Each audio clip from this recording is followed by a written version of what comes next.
اور اللہ نے ہمیں حکم دیا سید الانبیاء سے جب تک محبت نہیں ہوگی تو میں اپنی محبت کو بھی تسلیم نہیں کروں گا. اے اللہ تو ہمیں بتا ہم نبی صلی اللہ علیہ وسلم سے تیرے حبیب سے محبت کے لیے ہم کیا کریں. اللہ نے ہمیں بتایا درود شریف کی کثرت کیا کرو. تو ہم درود شریف کی کثرت کے قائل ہیں. ہم نبی سے پوچھتے ہیں کہ آپ اللہ کے سفیر ہیں یا رسول اللہ ہم آپ پہ درود کیسے پڑھیں. ہمارے نبی نے وہ بھی ہمیں بتا دیا. فرمایا جب دور ہو تو اللہم صلی علی محمد یہ والے درود پڑھا کرو, فرشتے مجھ تک پہنچا دیں گے. اور جب میری قبر پہ آگے پڑھا کرو تو الصلاۃ والسلام علیک یا رسول اللہ میں ڈائریکٹ تمہارے درود کو سن لیتا ہوں. تو ہمارے پاس اس بارے میں بھی ہدایات کیا ہیں, واضح ہدایات ہیں. اور درود پڑھنے سے عقیدہ توحید مضبوط ہوتا ہے. کیوں؟ درود اصل میں دعا ہے اللہ سے. کس کے لیے؟ پیغمبر کے لیے.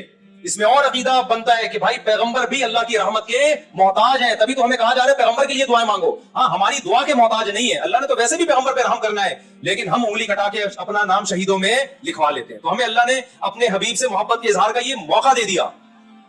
ہم جب پیغمبر سے پوچھتے ہیں یا رسول اللہ ہر عبادت کے لیے کوئی خاص وقت ہوتا ہے جس میں اس عبادت کی فضیلت بڑھ جاتی ہے. روزہ عام دنوں میں رکھو 3 روزوں کا ثواب 10 روزوں کا ثواب, رمضان میں رکھو گے تو ثواب بڑھ جائے گا. تو یا رسول اللہ ہم آپ پہ جب درود پڑھیں تو کوئی ایسا دن ہے کوئی ایسا ٹائم ہے جس میں درود پڑھنے سے ہمیں ثواب زیادہ ملے گا؟ آپ صلی اللہ علیہ وسلم نے فرمایا ہاں جمعے کے دن درود پڑھنے کا ثواب حدیث کا مفہوم ہے عام دنوں سے زیادہ ہے. اس لیے ہمارے جتنے بھی اکابر ہیں وہ جمعے کے دن درود شریف کی کثرت کیا کرتے تھے. یا رسول اللہ آپ اللہ کے حبیب ہیں, اللہ نے قرآن میں حکم دیا ہے من یطیع الرسول فقد اطاع اللہ, جو پیغمبر کو فالو کرے گا پیغمبر کی بات مانے گا وہ ایسے ہی ہے جیسے اللہ کی. تو آپ ہمیں بتائیے درود شریف ہم نے بلند آواز سے پڑھنا ہے یا آہستہ آواز سے؟ ہمارے نبی نے ہمیں تلقین کی کیسے؟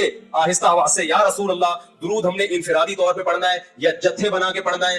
آپ صلی اللہ علیہ وسلم نے فرمایا دیکھو آخر میں ایک جنتی فرقہ ہوگا, وہ ہوگا جس پر میں اور میرے صحابہ کا عمل. صحابہ نے جتھے بنا کے درود کی محفلیں نہیں لگائی ہیں. جس صحابی کو جہاں موقع ملا انہوں نے کثرت سے پیغمبر پر درود پڑھا. ہم نے اپنے اکابر کو دیکھا ہے, اپنے علماء کو دیکھا ہے, آج بزرگان دین کو دیکھا ہے, کوئی مسجد کے اس کے کونے میں بیٹھ کے تسبیح ہاتھ میں لے کے درود شریف پڑھ رہا ہوگا, کوئی مسجد کے اس کونے میں بیٹھ کے. میرے شیخ اور اپنے علماء مشائخ کو میں نے دیکھا ہے جب مسجد نبی میں جاتے ہیں 2 گھنٹے 1 گھنٹے 2.5 3 گھنٹے عصر سے مغرب تک کا پورا ٹائم پیغمبر صلی اللہ علیہ وسلم کے روضہ رسول کے نبی کے روضے کے قریب سارا ٹائم درود شریف میں گزار دیتے ہیں. یہ وہ طریقہ ہے جو پیغمبر سے محبت کا اظہار کا اللہ نے آپ کو بتایا ہے. اے اللہ ہم اور کس طرح سے آپ سے محبت کا اظہار کر سکتے ہیں؟ اللہ نے فرمایا کہ جو پیغمبر سے محبت کرنا چاہتا ہے اسے پیغمبر کے اخلاق اور عادات اپنی زندگی میں لانے پڑیں گے. ہمارے پیغمبر صلی اللہ علیہ وسلم جب رات کو تہجد کے لیے اٹھتے تھے تو اس کا خیال کیا کرتے تھے کسی کی آنکھ نہ کھلے. جب رات کے وقت آپ گھر میں تشریف لاتے اتنا آہستہ آواز سے سلام کرتے کہ جو جاگ رہا ہے وہ جواب دے دے, جو سو رہا ہے اس کی آنکھ نہ کھلے. لیکن ہم پیغمبر سے محبت کا اظہار کیسے کرتے ہیں؟ موبائلوں کے سگنل کیا ہو گئے؟ بند. یہ محبت کا اظہار کا کیا ہے؟ اتنے بڑے بڑے جلوس ناچ گانے اور جو میوزک موسیقی اور تھرکنا اور بھڑکنا اور روڈ بلاک کر دینا, سیکیورٹی کے مسائل کا کھڑا ہو جانا گورنمنٹ کے لیے, اور کس قدر لوگوں کو تکلیف اور اذیت پہنچنا. یہ پیغمبر صلی اللہ علیہ وسلم کی سیرت بولو نہیں ہے. یا رسول اللہ ہم آپ سے محبت کے اظہار کے لیے کون سا حلوہ پکا سکتے ہیں؟ ہم نبی سے محبت, جب تک پیغمبر سے محبت نہ ہو ایمان قابل قبول نہیں ہے.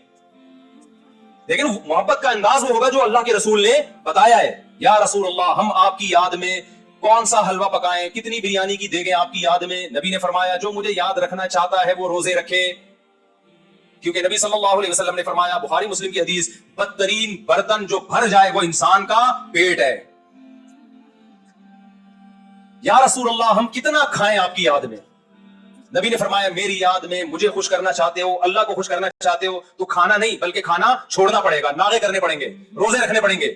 آپ نے فرمایا بہترین روزہ داؤد علیہ السلام کا روزہ ہے, 1 دن روزہ 1 دن ناغا, 1 دن روزہ 1 دن ناغا. نہیں آئی بات میرا خیال ہے سمجھ میں؟